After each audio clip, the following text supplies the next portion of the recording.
Hey guys, welcome. So this is the part 2 from the Moonlight Sonata third movement tutorial. We have completed till bar 13 and we're going to move on and let's start. Okay, so first of all, we need to know that this piece is in C sharp minor, which is basically okay. And we have discussed some things in the first part and we're going to continue the piece. So the first part is in C sharp minor, which is the first subject of the exposition, which goes like this.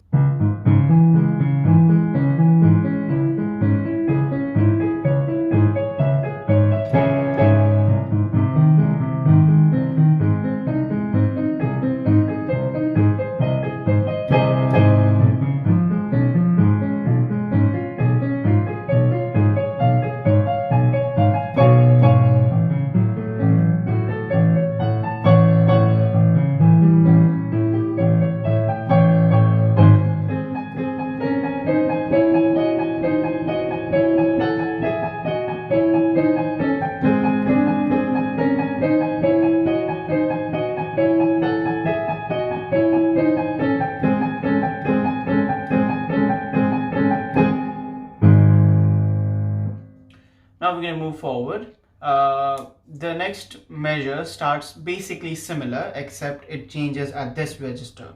So it starts similar to the first chord which we were playing.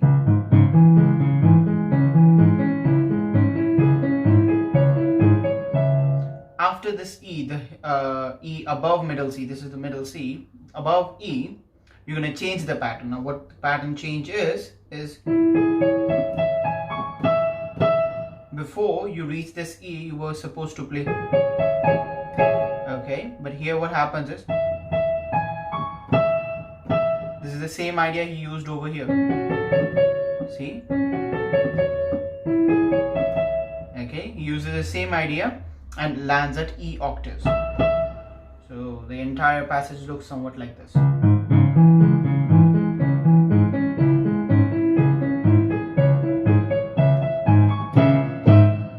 Okay, and you can the concept is same, putting the pedal at the last note, okay, and then stopping before, like just after you have hit both of them, and then it starts again.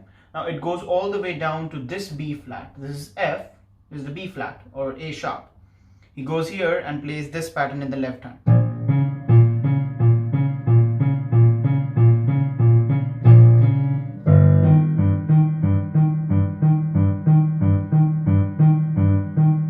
Okay, while this is happening, there are two things that are happening in the right hand. First of all, this is the chord, and then it's okay, same manner. And how does that work is obviously alternative. The notes are E, G, C sharp, E. Now you just keep alternating the notes. First it's E, then it's G, then it's C sharp, then it's again E, then G, C sharp, E. You land there. Now if you combine both hands, this is how it looks.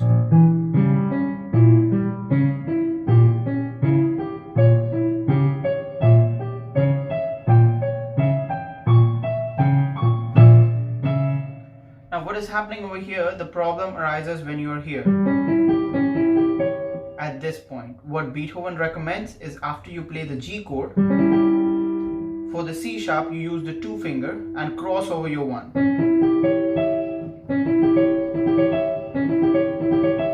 I kind of find it daunting because you naturally would end at E rather than the C sharp. So I am comfortable with this fingering. You can use the inside and outside motion, which we were using in the first chords as well.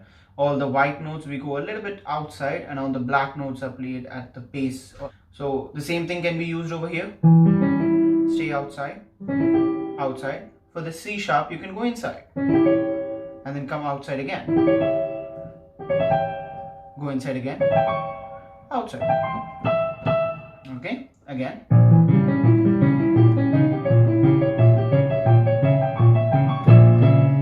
Okay, and then it starts at G. This is the G. This is F. This is G. This is middle C.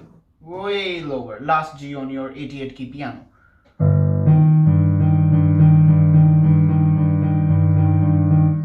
it's G, and then you go up to E flat or a D sharp. This is middle C, just below that, and you play the same thing.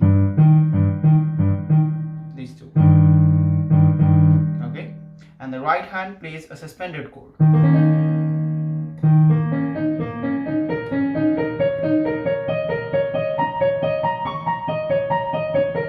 Okay, that's the pattern. The pattern changes after you reach the C sharp, this one. Okay, until then it's same broken chord pattern.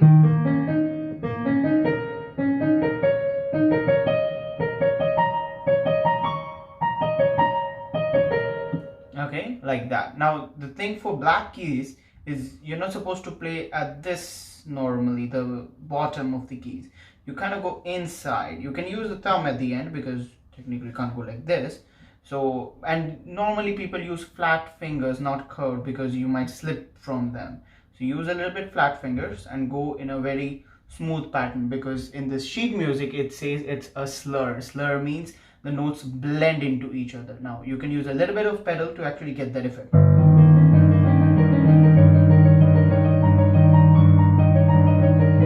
Okay, you can use the pedal and you start at the G, go to D sharp, and you can start the pattern.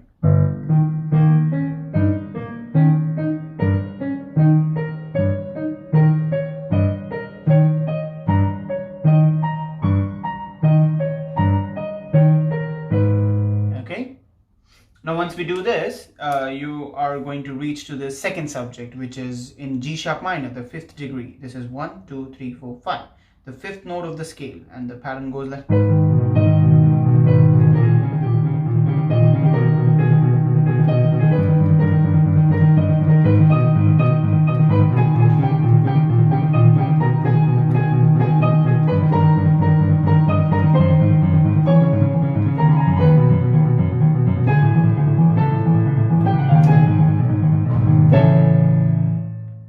Now this part, it's actually pretty tricky considering what we have been doing before, because you have the left hand which is very fast, and you're supposed to keep the volume of the left hand lower to be able to hear the melody.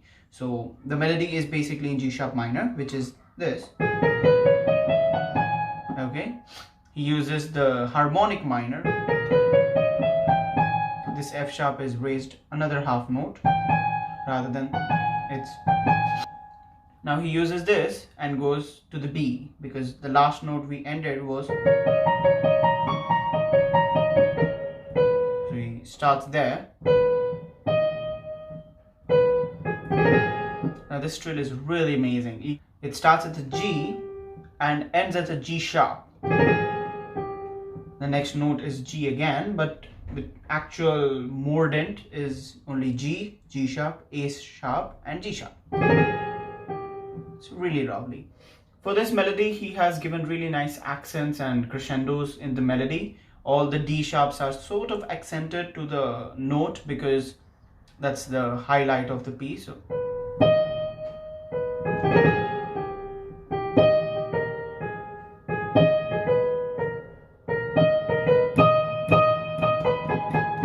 Okay, we're gonna move forward with that. So I'm gonna play slowly the melody so that you can grasp the thing, and then we can move forward with the entire passage of the left hand. So here's the melody.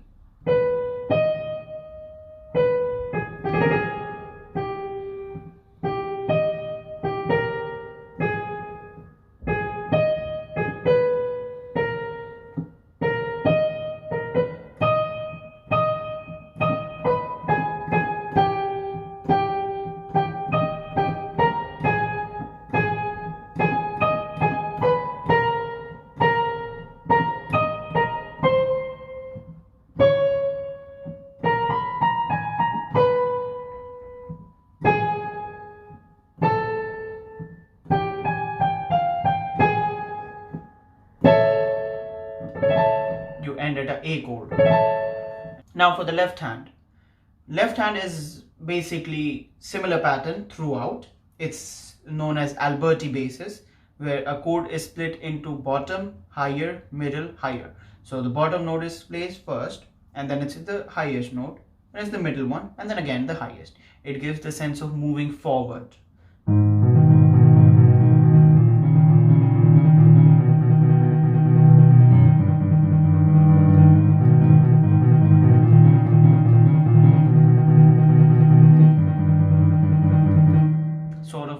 under effect. Okay, now he uses some chords over here. Basic ones are G sharp minor.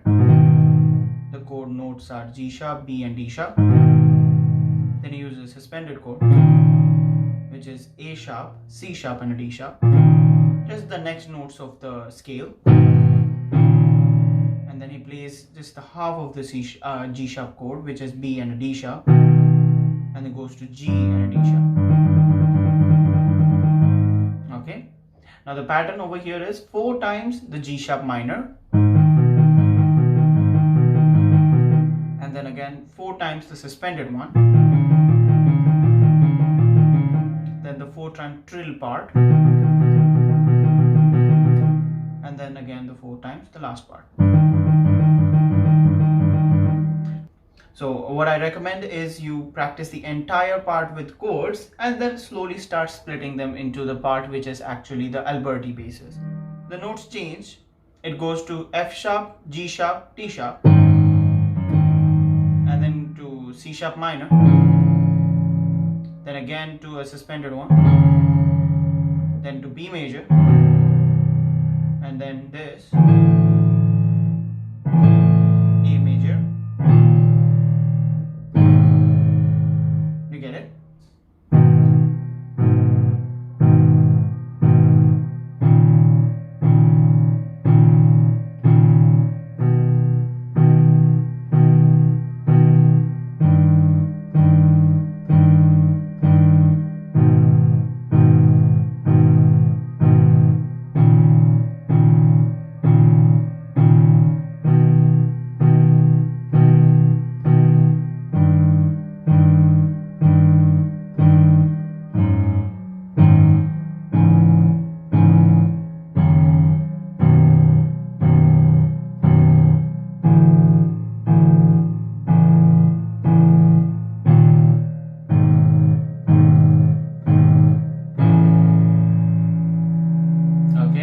That's the pattern, and if I play it entirely with the Alberti style, this is how it will sound.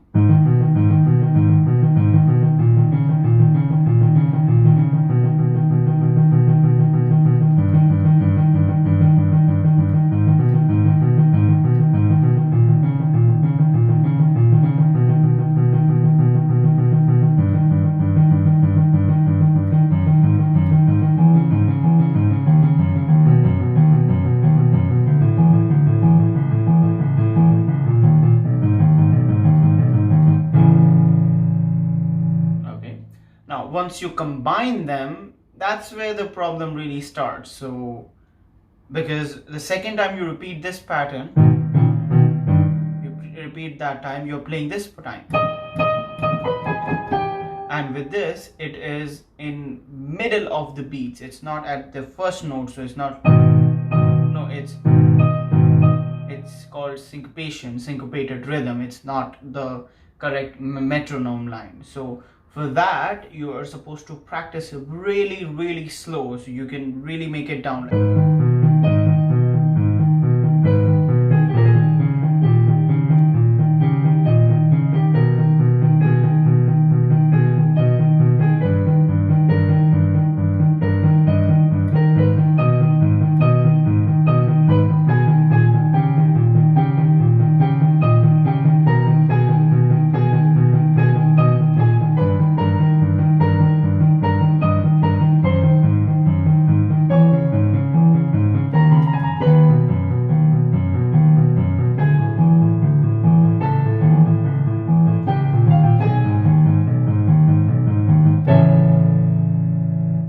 Okay, now another tricky part over here is these trills.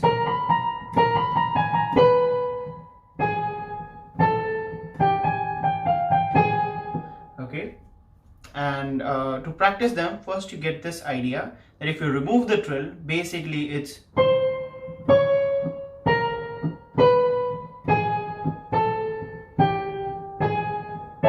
okay, and it's not even a trill, it's just a turn. So you go here, then you play a B, then A sharp, G sharp, A sharp and B. Okay,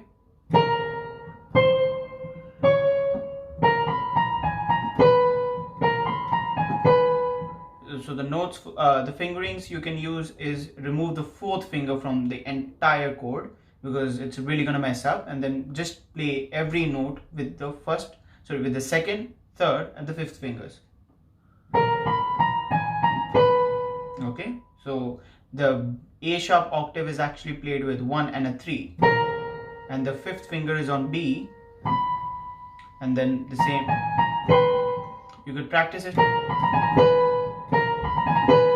You pause at the A sharp, and then you could go fast on the B's.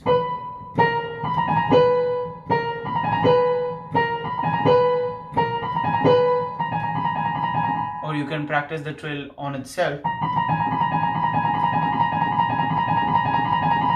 Once you get the speed, you add the bottom notes.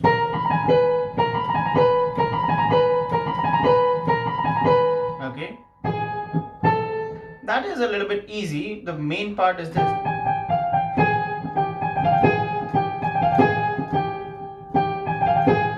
Because you are playing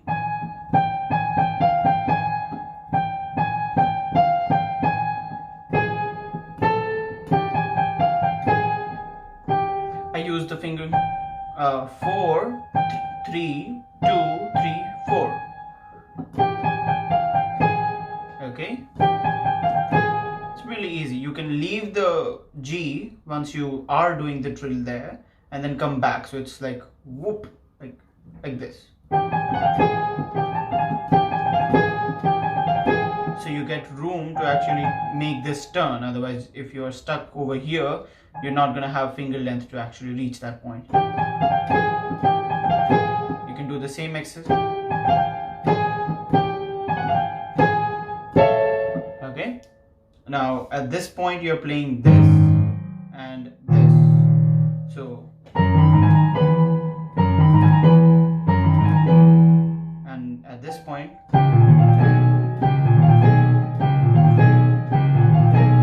okay, so you can practice those together and then mix the entire part together.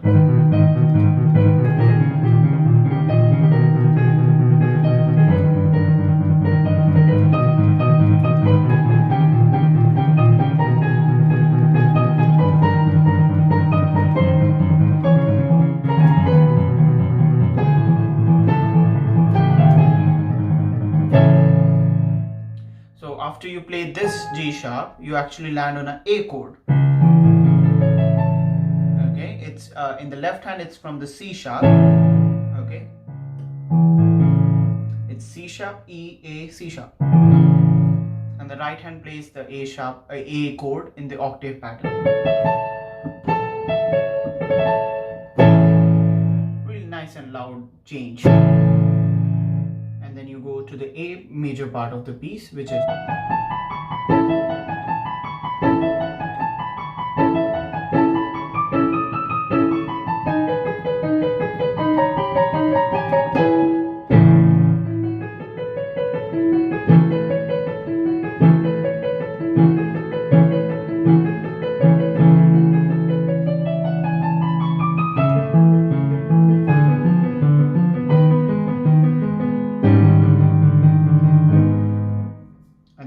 G sharp minor.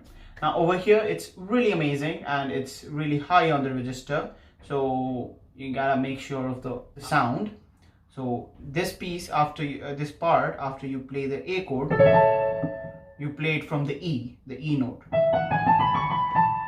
So it's the entire part of the scale. If you know the A major scale, it is uses the E and starts from there.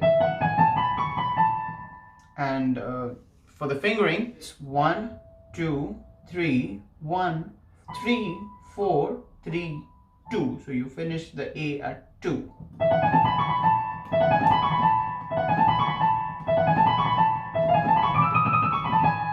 That's how it goes. So I'm going to play it slowly, and every time you come back on A, you play the chord in the left hand, which is C sharp, E, and A.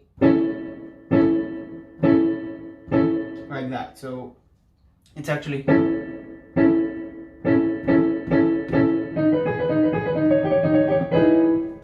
okay. Now what he does is he plays the right hand first,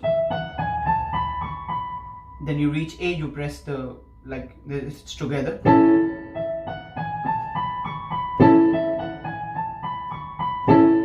Now after this, every fourth note gets the chord.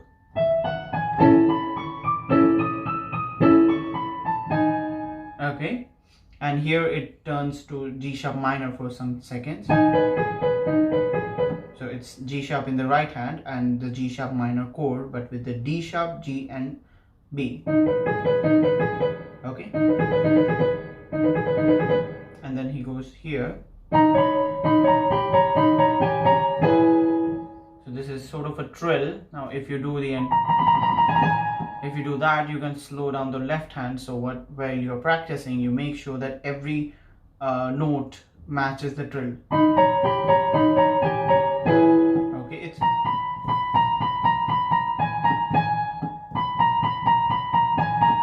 so that can match with the left hand, and it ends in E major. Okay, and then you play the same chord which you played like this. You'd play this right hand 1 octave lower. Okay, now it could be tricky because you're ending here and you're supposed to travel here. So what you can do, after you play this E chord, map out this chord and then you add the right hand. Practice it a few times.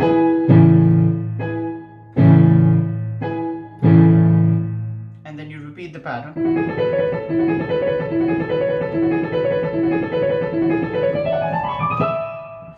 But here, this time, every time you go up at the A note, you play this. For the first time, it's blank. Second time, you reach the A. Now, every other note gets it.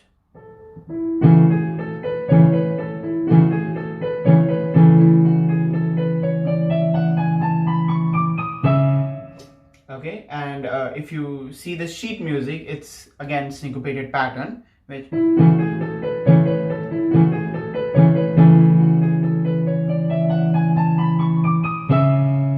okay, now this scale is very funny because it's D E over here, but here D sharp E. So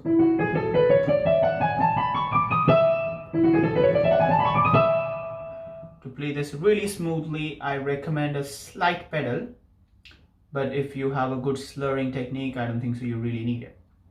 So I'm gonna play the part again.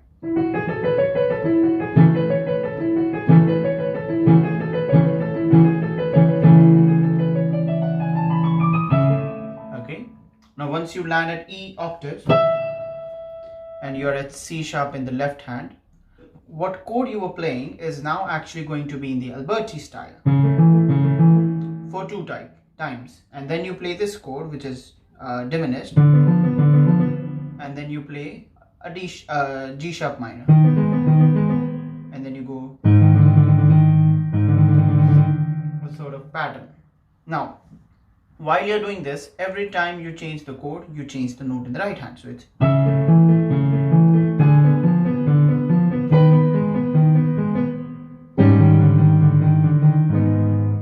okay, so it's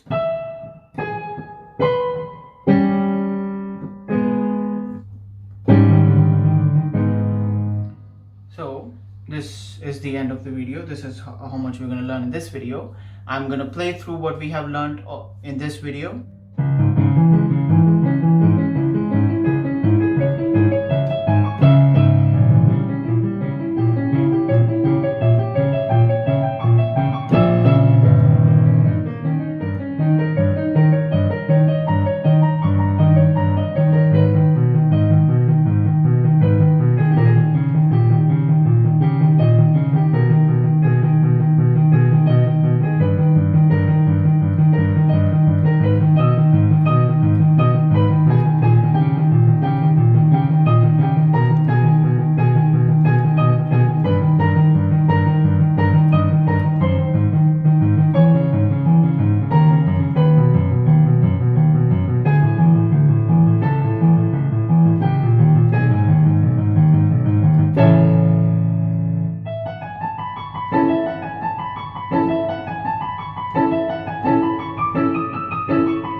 any comments, any suggestions, or any questions, please ask me in the comment section below. I will be really happy to reply.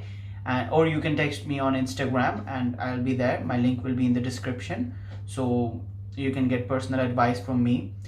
And I hope that you get more out of these videos. If you have any suggestions for video improvements, then do let me know. I'll be happily to adopt them and really make good content for you. So thanks for watching. Stay tuned for the next parts.